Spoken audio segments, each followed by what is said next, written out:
మీ గురించి చాలా విన్నాం. కొన్ని వేల మందికి మీరు పెయిన్ రిలీఫ్ కల్పించారు. చాలా వింటున్నాం కూడా. ఈ మధ్య కాలంలో ఎక్కువగా మీ పేరు వినిపిస్తుంది. ఇక్కడికొస్తే ఏదైనా మ్యాజిక్ చేస్తారా మీరు? అదే ఇప్పుడు అందరూ ఏమనుకుంటారంటే, మోకాలు నొప్పి అనగానే అది పెద్ద జబ్బు. హ్మ్. ఇది ఇంకా జబ్బు తప్పదు. ఇంక పెద్ద పెద్ద ట్రీట్మెంట్లు తీసుకోవాలన్న అపోహ అందరికి ఉంటుంది. అండ్ ఇంకోటి ఇంజెక్షన్ అనగానే ఇదేదో మ్యాజిక్. హ్మ్.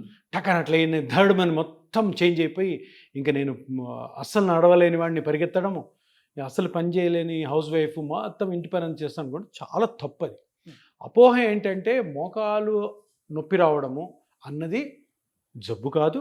మోకాలు నొప్పి అన్నది మనము డైలీ చేసే యాక్టివిటీస్ వల్ల వచ్చే ఒక మార్పు అంతే.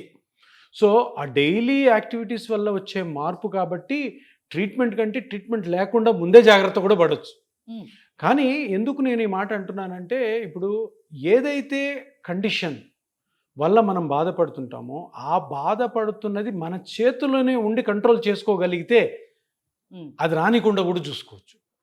సో ఈ మోకాలు నొప్పి అన్నది జనరల్గా ఎందుకు వస్తుంది? Day to day life.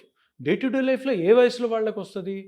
Age నెమ్మదిగా ఎక్కువ అవుతుంటుంది. ఇప్పుడు 20-25 నొప్పి రాదు, 35 రాదు, 35 నుంచి లైట్గా స్టార్ట్ అంటే అవ్వచ్చు. 20, 25 ఆ ఏజ్‌లో ఒబేసిటీ ఉన్నా కూడా మోకాళ్ళ నొప్పులొస్తాయి తక్కువ, కదా? చాలా తక్కువ, హ్మ్. చాలా తక్కువ.